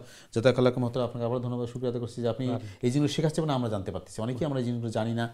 আল্লাহ আমাদের সব বুঝে। যে আলোচনা ছিলাম মহতরম আসলে যেটা বলছিলেন যে আপনি যে হুকুকুল ইবাদ এবং জুলুমের ব্যাপারে। যে তো দেখেন এখন প্রশ্ন হচ্ছে যে আপনি যদি অন্যজনের হক নষ্ট করেন আর আল্লাহ ক্ষমা করে দেন তখন তো আল্লাহর ইনসাফ হয় না, যেটা আল্লাহ বলছেন যে ইনসাফ করবেন। এই জন্য আল্লাহ সুবহানাহু ওয়া তাআলা বলছেন যে হুকুকুল ইবাদ আমি মাফ করব না যতক্ষণ পর্যন্ত যার হক সে যদি মাফ না করে। আর আমাদের কাছে যে মনে করেন ওই কলটা আসছে, তো ভাই যেটা বলছেন যে এটা খুবই দুঃখজনক, আপন ভাইয়ের সম্পত্তি গ্রাস করেছে, এটা আমাদের সমাজে হয় অনেক, বোনের সম্পত্তি গ্রাস করা হয়, এটা কিন্তু খুবই দুর্ভাগ্যজনক। এবং হাদিসের পরিভাষায় আপনার 1 ইঞ্চি নয় তার চেয়েও কম যদি কেউ গ্রাস করে অন্যায়ভাবে, তাহলে এটা একটা বিশাল উটের চেয়েও বড় করে হাসরের দিন তার ঘাড়ে উঠিয়ে দেওয়া হবে এবং সে এইটার প্রতিদান না দেওয়া পর্যন্ত সে কিন্তু জান্নাতে যেতে পারবে না। এবং প্রতিদান কী দিবে, ওইখানে পাউন্ড নাই ডলার নাই, তখন তার আমল দিতে হবে। তখন দেখা যাবে যে তার আমল ওই প্রতিদান দিতে দিতে সে নিঃস্ব হয়ে গেছে। আর ওই যিনি ছিল হক প্রাপ্য উনার হয়তো আমল কম ছিল, কিন্তু তার জুলুম হওয়ার কারণে মজলুম হওয়ার কারণে সে সাকসেস হয়ে গেছে। এই জন্য আমাদেরকে কিন্তু লক্ষ্য রাখতে হবে, প্রথমত আমরা কোনো হুকুকুল ইবাদ নষ্ট করব না। নাম্বার 2, নিজের আত্মীয় স্বজন যারা স্পেশালি মা বাপ ভাই বোন, এরপরে আপনার আত্মীয় স্বজন ঘনিষ্ঠ এবং প্রতিবেশী, এদের প্রতি ডবল লক্ষ্য রাখতে হবে, কারণ এদের হক বেশি। আর কোনো মানুষের সাথে সে যে কোনো ধর্ম, যে কোনো বর্ণ, যে কোনো ভাষা অথবা যে কোনো মতবাদের হোক, তার সাথে দুর্ব্যবহার করা যাবে না এবং তার কোনো জিনিস অন্যায়ভাবে গ্রাস করা যাবে না। মানে ইসলাম তো আমাদের শেখায় মহতরম এইটাই যে আমরা একে অপরের প্রতি ভালো ব্যবহার করব। অবশ্যই এই যে আমাদের ইসলামের শিক্ষা যে শান্তির ধর্ম বলা হয় এটাকে, কেন? কারণ আমরা মানে যে আপনি বললেন যে পাড়া প্রতিবেশী আত্মীয় স্বজনের যে হক রাসূল সাল্লাল্লাহু আলাইহি ওয়াসাল্লাম এত বেশি দিয়েছেন যে নেইবারের ব্যাপারে, যেমন বলা হচ্ছে এটা হাদিস আসছে যে তাকে উত্তরাধিকার হবে কিনা এই কোনো সন্দেহ। আমাদের প্রতিবেশীর সাথে আমাদের ভালো সম্পর্ক থাকবে, আমরা সবার সাথে সহানুভূতি থাকবে, সহমত থাকবে, এবং একে অপরের সাথে আমার একটা সৌহার্দ্যপূর্ণ আচরণ হবে, যাতে আমরা বুঝতে পারি যে এই যে মুসলিম। অবশ্যই আমাদের আচরণ দিয়ে, ব্যবহার দিয়ে আমরা বুঝতে পারি। এবং আরেকটা জিনিস আছে দেখবেন আমাদের সমাজে, যে যাদের টাকা পয়সা হয়ে গেছে, সম্পদ হয়ে গেছে, ওরা মনে করেন সে হয়তো খুব নামি দামি হয়ে যায়, তখন সে তার ওই গরিব আত্মীয় স্বজনকে পরিচয় দেয় না। এটা কিন্তু আরেকটা দুর্ভাগ্য। এবং মনে করেন অনেক যুবক এইভাবে আছে, হয়তো তার বাপ রিক্সার ড্রাইভারি করে অথবা ঠেলার গাড়ি চালায়, এত বছরের মধ্যে সে লেখাপড়া বড় হয়ে গেছে, তখন বাপ স্বীকার করে না। তো আমার কোনো অনুষ্ঠান অথবা কোনো কি, আমার যদি কোনো আত্মীয় স্বজন বা প্রতিবেশী গরিব অসহায় থাকে এবং সে যদি ময়লা এবং ধরেন কম দামি পোশাক পরে আসছে, তাকে বেশি মূল্যায়ন করা দরকার। কারণ তারে প্রমাণ করা দরকার যে তুমি যা মেহমান হিসেবে আসছো। কিন্তু আমাদের সমাজে দেখা যায় যে আপনি ওই প্যান্ডেলের কাছে দিতে দেওয়া হয় না, অথবা তাকে পরিচয় দেওয়া হয় না, বলা হয় না আমি তাকে চিনি না, ইত্যাদি ইত্যাদি। তো এগুলো হচ্ছে আমাদের মানে ওই দাম্ভিকতা অথবা অহংকার, এবং এগুলা কিন্তু আল্লাহ পছন্দ করেন না। এই জন্য তো আমাদেরকে নামাজে শিক্ষা দেওয়া হয়েছে, আপনি মালিক আর দাস একই লাইনে দাঁড়াবে, একসাথে, ওইখানে কোনো স্ট্যাটাস নাই। তো আমাকে এইভাবে হতে হবে যেভাবে আল্লাহ সুবহানাহু তাআলা রব্বুল আলামিন, যে সৃষ্টি জগতের রব হচ্ছেন তিনি, আর রাসূল করিম সাল্লাল্লাহু আলাইহি ওয়াসাল্লাম রাহমাতাল লিল আলামিন, সৃষ্টি জগতের জন্য রহমত স্বরূপ। তো আমাদেরকে এইভাবে হতে হবে যে আমি প্রত্যেকটা ব্যক্তি, মানুষ, এমনকি পশুর জন্য আমি রহমত হিসেবে থাকব। আমি কাদের জন্য কিন্তু তার কষ্টের কারণ হব না। এগুলো আর দুর্ভাগ্যজনক হচ্ছে আমরা মনে করেন হুকুকুল ইবাদরে আমরা যতটুকু জানি বা বুঝি বা গুরুত্ব দিই, অনেক ক্ষেত্রে হুকুকুল্লাহকে যত দেই, হুকুকুল ইবাদরে অনেকে আমরা ইবাদতই মনে করি না, এবং আমাদের এই যে বুঝটাই নেই হুকুকুল ইবাদত যে একটা ইবাদত, ফরজ জিনিস, এবং আমাদের এই কনসেপশন ক্লিয়ারই না। সমস্যা হচ্ছে আমাদের, কারণ আপনি মানুষ যে গুনাহ করবে, যত বড় গুনাহ হোক, এটা তওবায় মাফ হয়ে যাবে।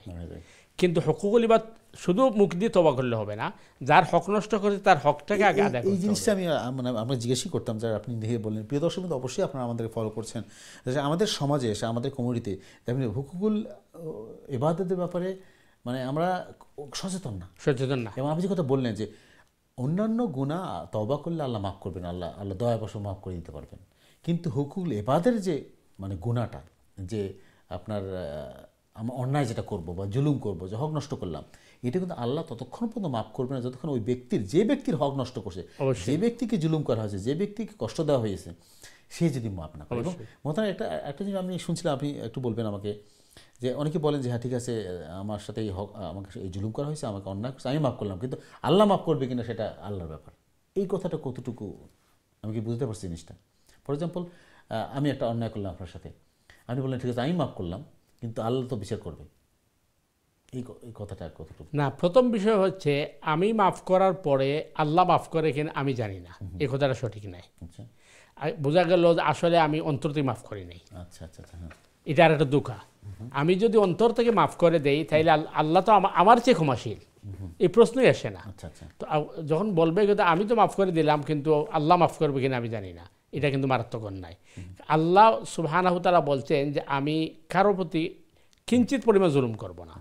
সুতরাং প্রত্যেকটা জিনিস এবং অন্যায় অবিচার এগুলাকে ওজন করা হবে, মাফ আল্লাহ এগুলা বিচারের আদালতে আনবেন। এখন যে ব্যক্তি মাফ করেছে ওইটা হয়তো আসতে পারে হাসরের ময়দানে।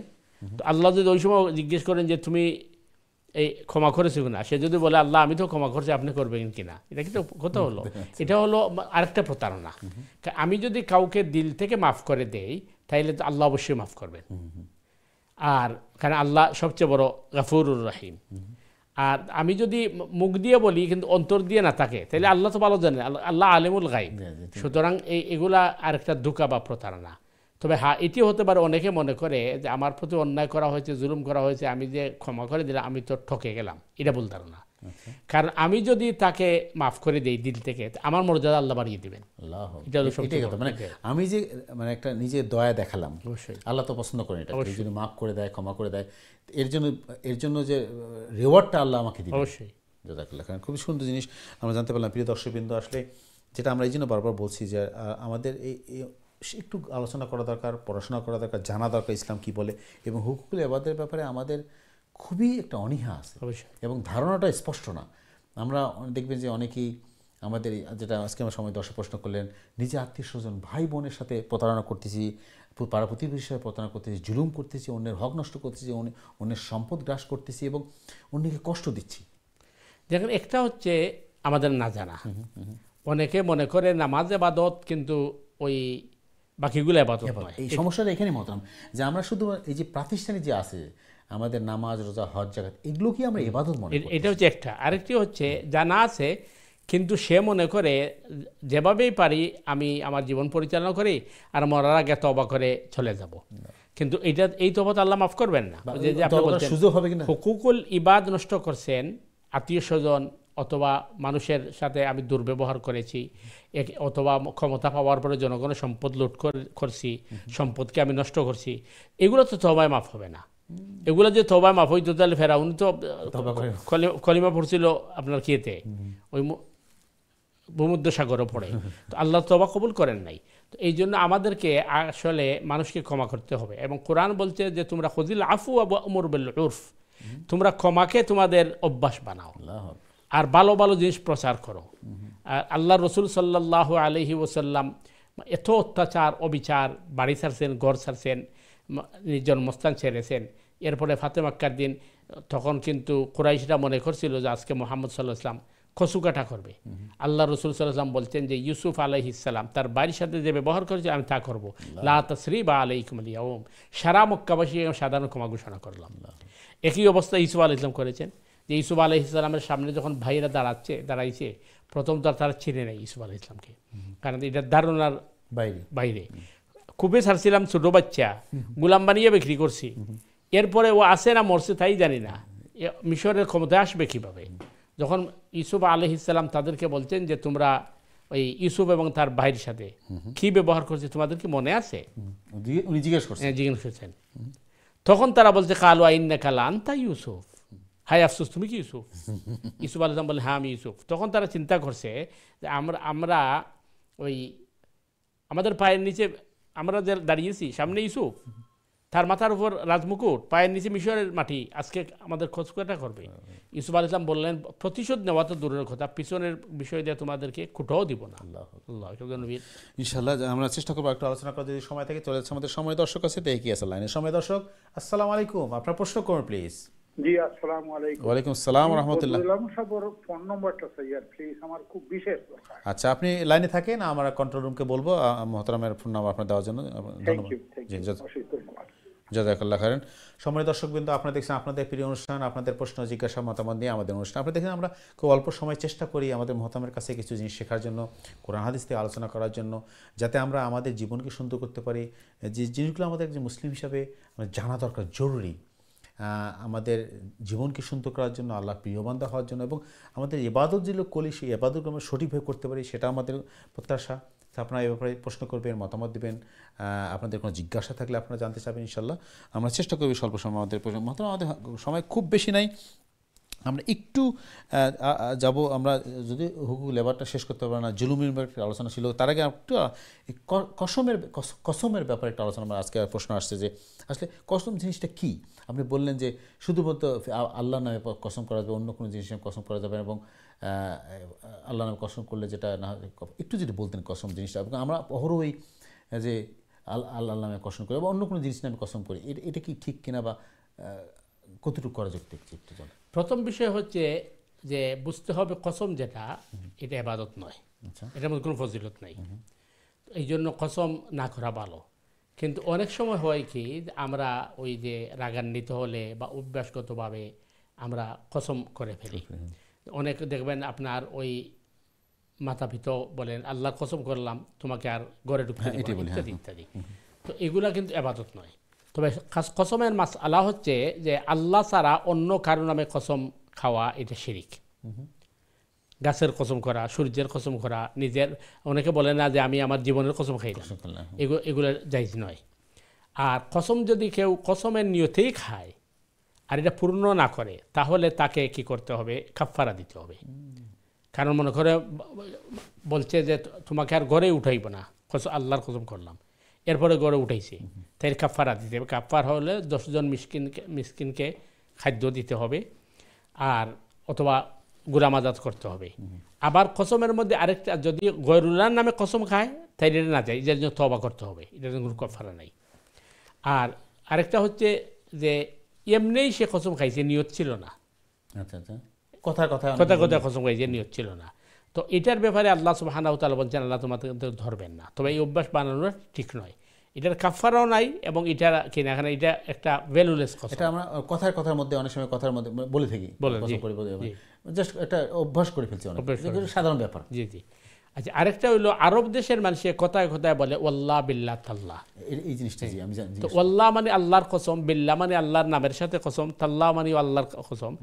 ওইটা তারা কিন্তু কসমের নিয়তে বলে না, ওইটা তারা জিকিরের নিয়তে বলে। এই জন্য আমরা বাঙালিরা গেলে বলে আরবিরা কসম খাইয়ে মিথ্যা কথা বলে, আসলে সে মিথ্যা কথা বলে না, সে মাসলা জানে। সে বলছে আল্লাহ আমি কালকে দেখা করব, কিন্তু আসে নাই, এটাকে জিকির হিসেবে আল্লাহ বলছে। তো এই হচ্ছে কসমের মাসআলাগুলো আর কি। কিন্তু কসম মানে কেউ যে অহেতুক কসম খায়, অর্থাৎ যেটা নিয়ত ছিল না এবং মনে করেন কথায় কথায় কসম খাইছে, তো এটা ঠিক নাই, কিন্তু এটার উপরে কোনো কাফারা আসবে না, মানে কোনো কি আসবে না। মানে কথায় মানে সাধারণভাবে কথা প্রসঙ্গে স্কুলে আসলে একটা কসম করলে কোনো মানে জরুরি কিছু না মিন করে যদি করা হয়। তবে মানে গায়রুল্লাহ মাজারের নামে কসম খাওয়া, পীরের নামে কসম খাওয়া, অথবা নিজের জীবনের কসম খাওয়া, যৌবনের কসম খাওয়া, এগুলা কিন্তু কবিরা গুনাহ এবং শিরিক। জাযাকাল্লাহ খাইরান। আমরা অনুষ্ঠান একদম শেষ পর্যায়ে চলে আসছি। আসলে আমাদের একটু শুরুতে আপনি যে জিনিসটা আলোচনা শুরু করছিলেন না, যে পিতামাতার ব্যাপারে সন্তানের দায়িত্ব, আমাদের হাতে সময় খুবই কম, তবু যদি আমরা কয়েক মিনিট একটু যদি টাচ আজকের জন্য আমরা ইনশাআল্লাহ নেক্সট অনুষ্ঠানে এই ব্যাপারে আলোচনা করবো। খুবই গুরুত্বপূর্ণ জিনিস পয়েন্ট আপনি বলছেন যে পিতামাতার প্রতি সন্তানের যে হক, সন্তানের দায়িত্ব, আপনি যদি একটু আমাদের কয়েক মিনিটের মধ্যে একটু জানাতেন যে প্লিজ।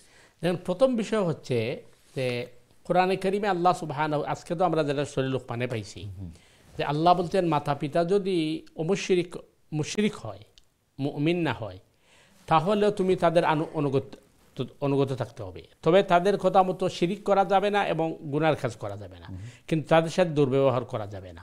এবং সূরা বানি ইসরাঈল আল্লাহ বলছেন ওয়াকাদা রাব্বুকা আল্লা তা'বুদু ইল্লা ইয়া ওয়া বিল ওয়ালিদাইনি ইহসানা, যে আল্লাহ সুবহানাহু তাআলার ডিসিশন বা আল্লাহ সুবহানাহু সিদ্ধান্ত হচ্ছে তোমরা আল্লাহ ছাড়া কারো ইবাদত করতে পারবে না, আর মাতা পিতার প্রতি সদয় ব্যবহার করতে হবে। এবং আয়াতের পরে বলা হচ্ছে ফালা তাকুল্লাহুমা উফ, এমন কোন কাজ করো না যে কাজের কারণে তোমার মাতা পিতার মুখ দিয়ে উফ শব্দ বাহির হয়, অথবা তাদের সামনে তুমি উফ শব্দ ব্যবহার করো না। এটি হচ্ছে মানে মাতা পিতার কি, কারণ আল্লাহ সুবহানাহু তাআলা বলছেন যে আমার ওয়াহদানিয়তের পরে, আমাকে মালিক মানার পরে আমার সবচেয়ে বড় নির্দেশ হচ্ছে মাতা পিতার প্রতি ভালো ব্যবহার করো, কারণ সাময়িকভাবে তারাও তোমার মুরব্বী বা লুকআফটার করছে, রুবুবিয়তের কিছু অংশ আমি তাদেরকে দিয়েছি, সুতরাং তাদের প্রতি ব্যবহার করতে হবে। 2 নম্বর হচ্ছে আপনি প্রথমে যে আলোচনা নিয়ে আসছিলেন খুবই গুরুত্বপূর্ণ, যে আমরা বা গতকালকে আপনি বলছেন আমরা যদি ইবাদত আর বন্দেগীর জন্যই আমরা সৃষ্টি করা হয়, তাহলে আমরা আমাদের মানে পেট বাঁচাবো কিভাবে? অথচ আপনি চিন্তা করে দেখেন বর্তমান সময়ের জন্য আমরা এই প্রত্যেকটা মানুষ, পুরুষ হোক মহিলা হোক, ছোট বড় সবাই, আমরা প্রত্যেক দিন কিন্তু অসংখ্যবার আমরা মোবাইল দেখছি, মোবাইল তিলাওয়াত করছি, কিন্তু কোরআন দেখার সময় আমাদের নাই। দুঃখজনক সত্য, এটা কিন্তু আমাদের অবহেলা। তখন যে আল্লাহ জিজ্ঞেস করেন যে তুমি তো ঘুম থেকে উঠে ফেসবুক দেখছো, অথবা টুইটার নিয়ে ব্যস্ত আসিলে, মোবাইল নিয়ে ব্যস্ত আসিলে, এই সময় তো পাইছো, তাহলে তোমার কাছে আমার কিতাব গুরুত্বপূর্ণ ছিল না। এই জন্য আমাদেরকে কোরআন পড়তে হবে এবং কোরআন জানার চেষ্টা করতে হবে, কোরআন বোঝার চেষ্টা করতে হবে, কোরআনের পিছনে সময় দিতে হবে। কিন্তু আমরা মানে এই কথা যে বলি যে আল্লাহ সময় পাই নাই, তো সময় তো সবটার জন্য পাইলাম, মানে অন্য কোনো আমাদের জীবনের জন্য তো সময় আটকে থাকে না, অবশ্যই, কিন্তু শুধুমাত্র যে ইবাদতের ক্ষেত্রে বা আল্লাহ যে সমস্ত কথা করতে বলছেন, মানতে বলছেন, সেগুলোর ব্যাপারে আমাদের অবশ্যই। জি। এবং মানে ইসলাম তো এখানে সহজ করে দেওয়া হয়েছে। যেমন মনে করেন রসুল করিম সাল্লাল্লাহু আলাইহি ওয়াসাল্লাম বলছেন সাহাবায়ে কেরামকে যে তোমরা ওই প্রতি রাত্রে ঘুমানোর সময় এক কদম কোরআন কি তোমরা পড়তে পারবে? সাহাবায়ে কেরাম বলছেন ইয়া রাসূল, এটা কি সম্ভব? তখন আল্লাহ রাসূল সাল্লাল্লাহু আলাইহি ওয়াসাল্লাম বলছেন যে তুমি সূরা ইখলাস 3 বার পড়লে তোমার এক কদম কোরআন সব দেওয়া হয়। 10টা আয়াত পড়লে তোমার সারা রাত্রে ওই কিয়ামুল লাইলের ফজিলত দেওয়া হচ্ছে। এবং আপনার ওই সূরা বাকারার শেষ 2 আয়াত পড়লে এবং আলে ইমরানের শেষ রুকু এবং সূরা মুলক তিলাওয়াত করলে ইত্যাদি ফজিলত বলা হচ্ছে। তো আল্লাহ সুবহানাহু ওয়া তাআলা আমাদেরকে তো অনেক সুযোগ দিয়েছেন। আমরা যদি সুযোগ গ্রহণ না করি, যে আমরা মনে করেন দিনের বেলা অথবা রাতের বেলা কাজে ব্যস্ত থাকলাম আর ঘুমানোর সময় বেডে গিয়ে ঘুমিয়ে পড়লাম, দোয়াও পড়লাম না, ইস্তেগফারও করলাম না, দুরূদ পড়লাম না, তখন তো বোঝা গেল আমরা দিনটাকে গুরুত্ব দিচ্ছি না। এই জন্য আমাদেরকে দিনের ব্যাপারে আমাদেরকে আরও সচেতন হওয়া দরকার এবং আমাদের মানে সময়টাকে দিনের জন্য, তিলাওয়াতের জন্য, জিকির আজকারের জন্য, তাসবিহ তাহলিলের জন্য আমাদেরকে উন্মুক্ত করা দরকার। মানে এখানে একটা মাইন্ডসেটের ব্যাপার অবশ্যই, যে আসলে আমরা আমার জীবনটা কীভাবে চালাতে চাচ্ছি, আমার উদ্দেশ্যটা কী। যে শুরুতে আমরা যেটা বলছিলাম যে আল্লাহ আমাকে এই দুনিয়াতে পাঠালেন কেন?